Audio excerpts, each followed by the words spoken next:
Assalamualaikum warahmatullahi wabarakatuh.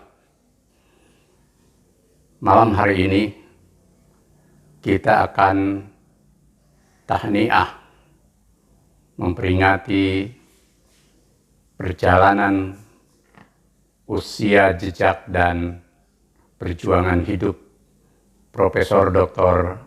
Ahmad Syafi'i Ma'arif yang kita kenal sebagai Buya Syafi'i Ma'arif.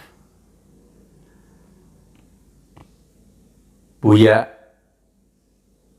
adalah sosok yang spesial, baik dalam perjalanan pergerakan Muhammadiyah, lebih-lebih dalam kehidupan bangsa. Sekarang Buya adalah tokoh yang selalu disebut sebagai Bapak Bangsa karena kecintaannya, pemikirannya, sikap hidup, dan tindakannya dipandang oleh masyarakat luas sebagai sosok negarawan bangsa. Buya Syafi'i tentu hadir sebagai tokoh Muhammadiyah maupun tokoh bangsa tidak dalam perjalanan yang singkat dan linier. Beliau menapaki perjalanan dan perjuangan hidup yang luar biasa, yang dalam puncak perjalanan itu kemudian membawa dirinya menjadi sosok yang memberi makna yang spesial bagi kehidupan bangsa.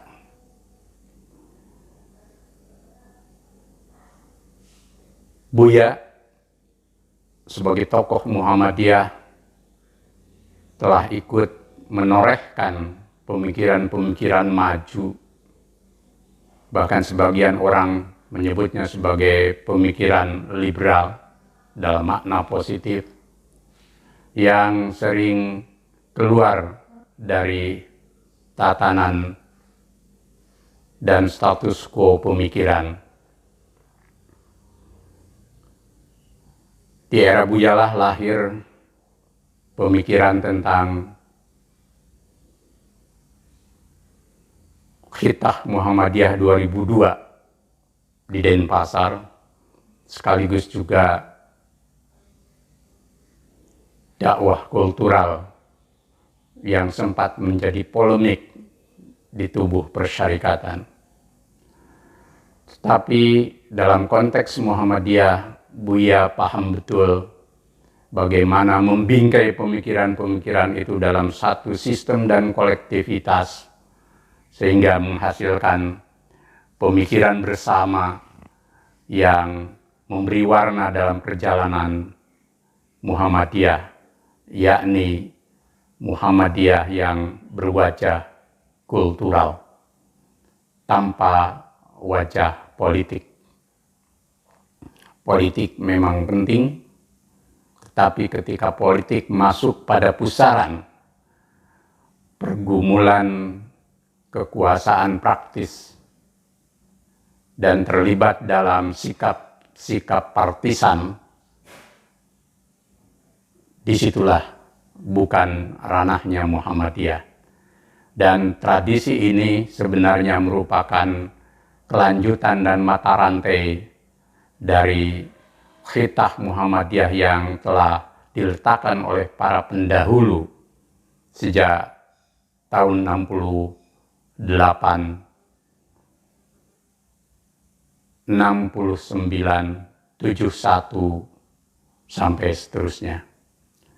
Dan warna Muhammadiyah yang kultural itu sesungguhnya adalah karakter Muhammadiyah sebagai gerakan dakwah bil hikmah, sekaligus juga mencerminkan kepribadian dan Hitah Muhammadiyah. Dalam konteks bangsa, Buya telah hadir menjadi sosok yang memberi warna, yang menghadirkan pemahaman tentang pluralisme atau kemajemukan dalam beragama, berbangsa, bernegara. Di satu pihak tetap pada prinsip-prinsip kita berislam, tetapi menghadirkan Islam yang inklusif.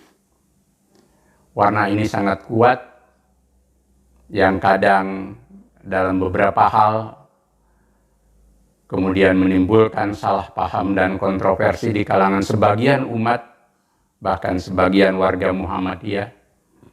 Tetapi lama-kelamaan kita memahami karakter pemikiran inklusif itu sebagai bagian tidak terpisahkan dari alam pikiran Muhammadiyah yang juga bersamaan dengan itu telah bertumbuh menjadi pemikiran-pemikiran yang sebenarnya punya dasar pada apa yang telah diletakkan oleh Kiai Haji Ahmad Dahlan, Islam yang inklusif dan berkemajuan. Kiprah Buya sebagai sosok yang mewakili kekuatan civil society, dia tidak anti kekuasaan dan anti rezim, tetapi juga tidak larut dan tidak masuk pada rezim itu. Tentu setiap orang punya kekurangan, tetapi benang merahnya adalah Buya ingin menghadirkan Islam, Muhammadiyah, dan wawasan kebangsaan yang merawat kemajemukan. Tentu kemajemukan itu bukan sesuatu yang sekali jadi dan statis, selalu berproses. Tetapi hal yang sangat penting kita pahami adalah baik dalam konteks di tubuh umat Islam maupun dalam kehidupan kebangsaan, kita tidak bisa mengingkari adanya kemajemukan. Kemajemukan adalah sesuatu yang bersifat sunnatullah.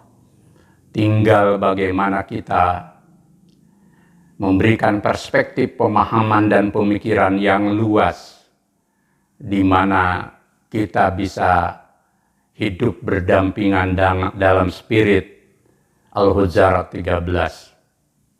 Ya ayuhan nasu inna khalaqnakum min dzakari wa unsa wa ja'alnakum su'uba wa qabaila lita'arufu inna akramakum indallahi atqakum innallaha alimun khabir. Semangat kemajemukan yang juga bersifat universal juga menjadi bagian dari keprihatinan dan concern pemikiran Buya. Buya membawa Islam pada kancah pemikiran kemanusiaan universal tanpa sekat. Pemikiran-pemikiran humanisme Islamnya telah memberi warna pada orientasi pemikiran kemanusiaan universal. Fondasi ini tentu perlu terus diwacanakan oleh generasi muda dengan kritik, dengan perspektif baru bila perlu, dan horizon pemikiran yang semakin luas. Dalam konteks kenegaraan, kita memang sekarang ini memerlukan pemikiran, sosok, dan orientasi tindakan para elit bangsa dari puncak sampai bawah yang betul-betul berjiwa futuwah, berjiwa kenegarawanan, yakni meletakkan kepentingan bangsa yang lebih luas secara jujur autentik di atas kepentingan kelompok, golongan, apalagi pribadi. Masuk pada wilayah ini memang tidak mudah karena memerlukan pembongkaran orientasi egoisme atau anania, baik dalam konteks pribadi maupun dalam konteks kepentingan kelompok. Dalam konteks kepentingan pribadi, jiwa negarawan harus mampu mengeliminasi hasrat-hasrat pribadi jangka pendek atau terselubung yang membuat kita kehilangan kejujuran untuk bicara tentang bangsa, baik ketika kita berbicara tentang sesuatu yang positif dan bersifat progres, maupun sesuatu yang bersifat kritik dan kita pandang sebagai kemunduran. Kritik maupun sifatnya supporting terhadap kehidupan kebangsaan adalah sesuatu yang wajar dan alamiah. Tidak ada problem soal mendukung atau kritik terhadap situasi kebangsaan, tetapi semuanya harus dilakukan dengan cara yang jujur dan otentik, serta meletakkan kepentingan bangsa di atas kepentingan yang lain. Dalam konteks lain, sikap kenegarawanan adalah kata sejalan tindakan. Kita memerlukan para elit bangsa baik di dalam pemerintahan maupun di luar pemerintahan yang menunjukkan konsistensi antara apa yang dinyatakan dan dikatakan dengan apa yang dilakukan atau diperbuat. Manusia tidak ada yang sempurna siapapun dia, tetapi konsistensi itu akan menunjukkan benang merah sikap kenegarawanan seseorang. Bahkan siapapun elit bangsa boleh jadi pernah berbuat salah, tetapi jujur ketika salah itu adalah jiwa kenegarawanan. Kita saat ini juga memerlukan jiwa kenegarawanan yang sifatnya teladan, menjadi contoh bagi rakyat dan masyarakat banyak. Ketika kita bicara tentang demokrasi, tunjukkan sikap demokrat yang sejati, bersedia menerima kritik dan dialog, bukan menghadirkan diri yang dikdaya anti kritik. Kita juga ingin menyaksikan para tokoh bangsa di dalam dan di luar pemerintahan yang mampu menghadirkan uswah hasanah, di mana gerakan kebangsaan apapun bentuknya, muaranya adalah mengutamakan kepentingan bangsa dan negara. Tidak ada kepentingan-kepentingan pribadi yang menyelinap di dalam pergerakan itu. Biarpun orang tahu dan mungkin juga sebagai sesuatu yang wajar bahwa orang memiliki kepentingan tertentu. Tetapi perbedaan antara negarawan dan politisi adalah kepentingan politik itu di satu pihak ketika dia menjadi politisi tentu harus terbuka di lahan partai politik dan pergerakan politik. Tidak bersembunyi di balik pergerakan massa atau pergerakan organisasi-organisasi kemasyarakatan, di mana di situ memang bukan ladangnya untuk pergulatan politik. Menjadi politisi itu juga penting dan baik, tetapi sikap otentik, jujur, dan menggunakan jalur yang semestinya, itulah yang penting. Tampillah anak-anak muda maupun siapapun dia untuk perjuangan politik kekuasaan, tapi pergunakanlah kendaraan yang tepat, yakni partai politik, atau yang secara terbuka dimaklumatkan sebagai pergerakan politik. Jangan memanfaatkan ormas dan kekuatan-kekuatan civil society yang murni dan autentik untuk pergerakan di bidang itu sebagai kendaraan politik. Disinilah pentingnya di tubuh politisi pun ada jiwa futuwah. Kenegarawanan tidak mesti langka, tetapi harus menjadi milik kita bersama para elit bangsa dimanapun. Di pemerintahan, baik di legislatif, eksekutif, yudikatif, dan lembaga-lembaga lain, tunjukkan bahwa semuanya berjuang untuk bangsa dan negara.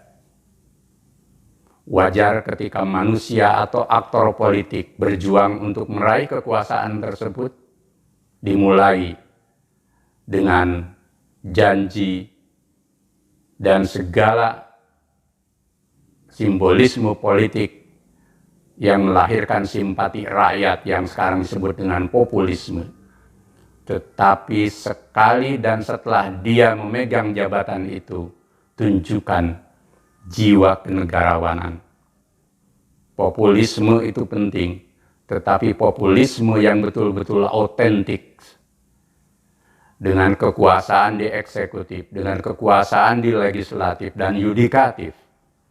Jika ingin populis, buktikan dengan kebijakan-kebijakan dan langkah-langkah yang memihak kepentingan rakyat, yang benar, yang baik, yang lurus, dan membawa bangsa ini maju.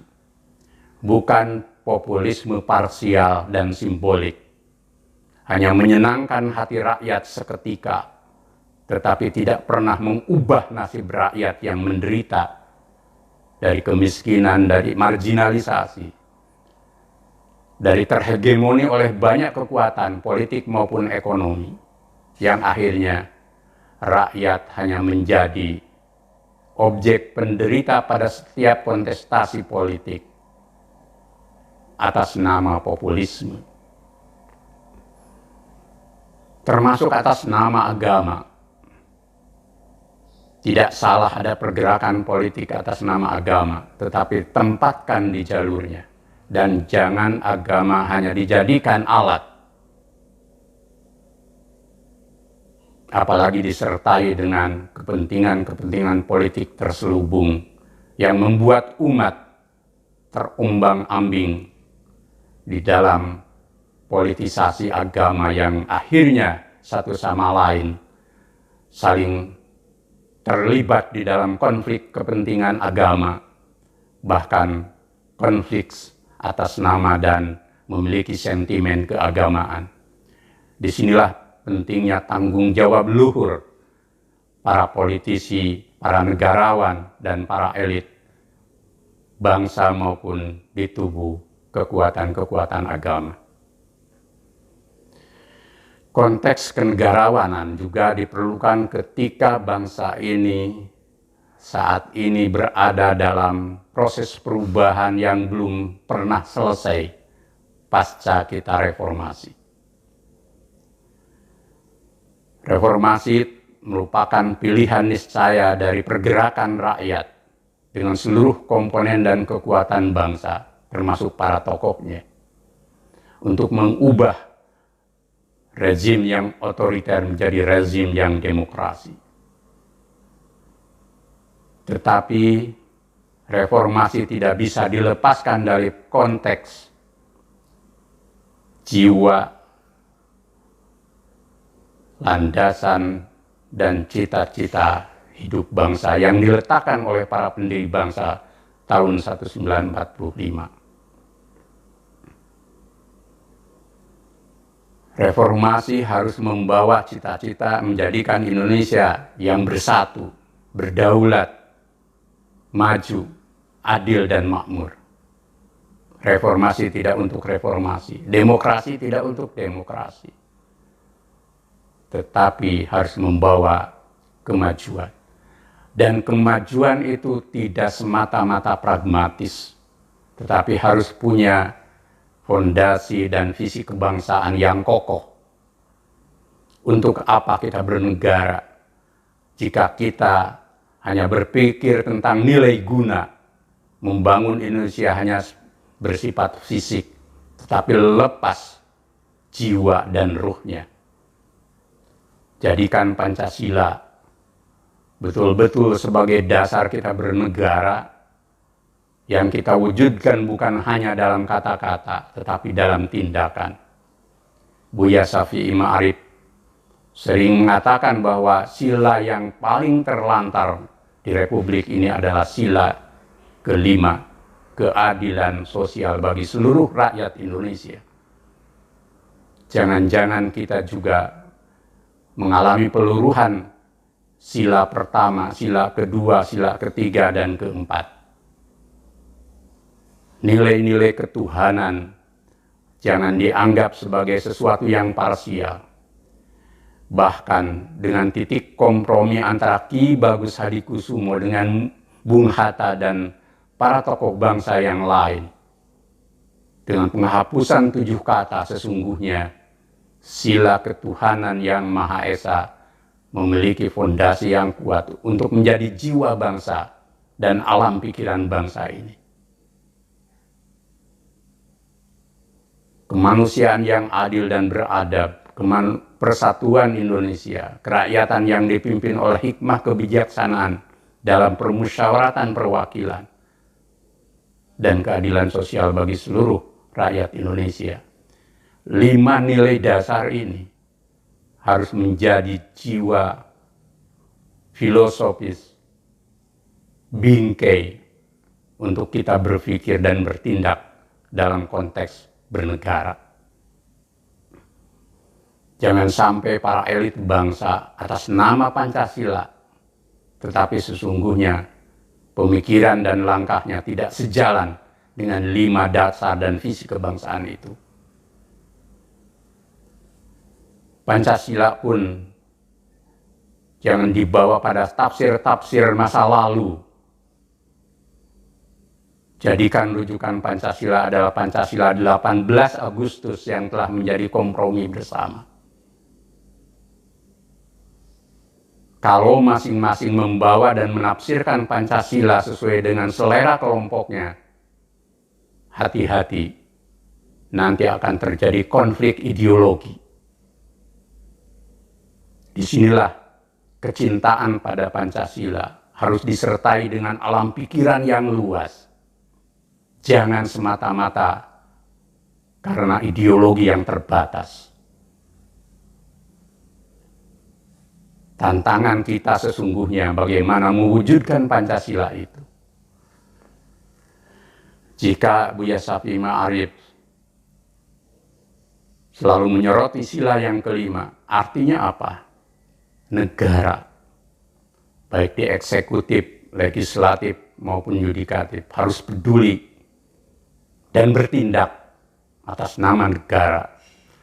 Jangan sampai segolongan kecil orang menguasai hajat hidup rakyat dan kekuatan sumber daya alam kita hanya untuk kepentingan mereka.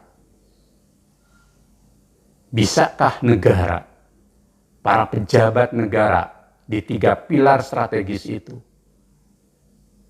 bertindak imperatif agar tidak ada golongan kecil yang menguasai Indonesia? Itu jiwa negarawan. Tetapi kalau abai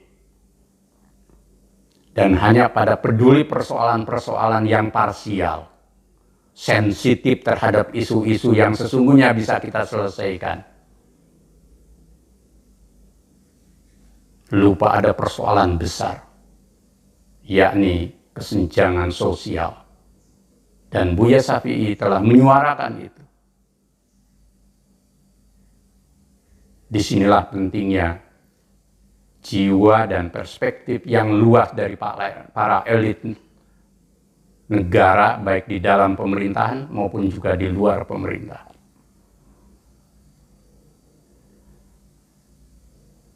Terakhir, kita menghendaki agar jiwa negarawan itu juga tumbuh menjadi alam pikiran kolektif kita sebagai bangsa, termasuk warga negara.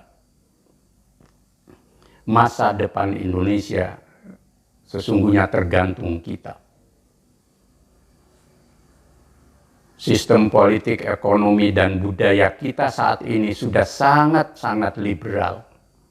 Yang intinya siapa yang kuat, dia yang menang. Politik pun sama, siapa yang kuat, dia yang akan menang. Pasti, dia yang punya kekuatan politik, dia akan menentukan merah, hitam, hijaunya negara ini. Tetapi pernahkah mau mendengar suara kebenaran di luar itu? Jika ada elit bangsa yang bersuara lain, tetapi untuk meluruskan arah dan kiblat bangsa, dengarkanlah. Dan jangan dianggap itu sebagai makar, sampai terbukti bahwa itu makar.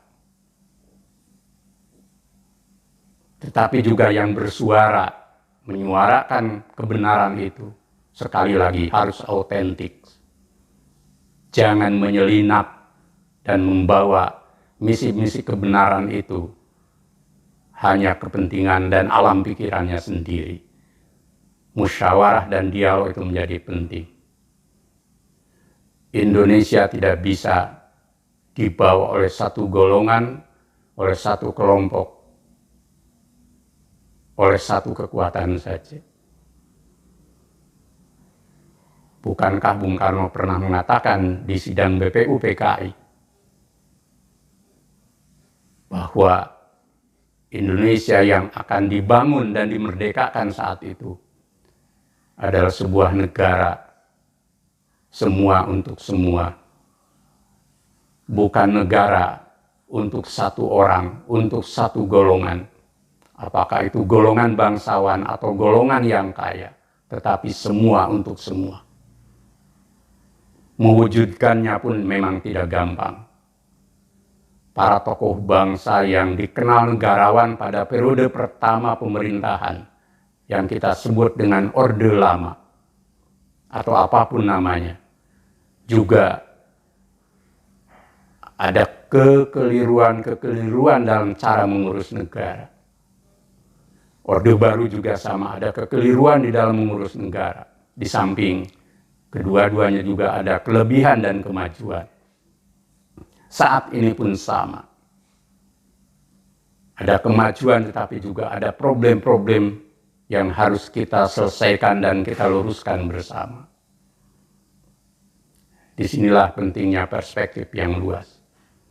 Bagi generasi muda, bukalah horizon kebangsaan yang lebih mendalam dan lebih luas perspektifnya, agar lebih maju, lebih berjiwa negarawan dari generasi sebelumnya. Kenegarawanan jangan dijadikan sebagai hasanah keilmuan untuk menara gading, tetapi untuk orientasi alam pikiran dan tindakan kita seluruh keluarga bangsa, yakni meletakkan kepentingan bangsa dan negara di atas kepentingan pribadi, kelompok, dan golongan.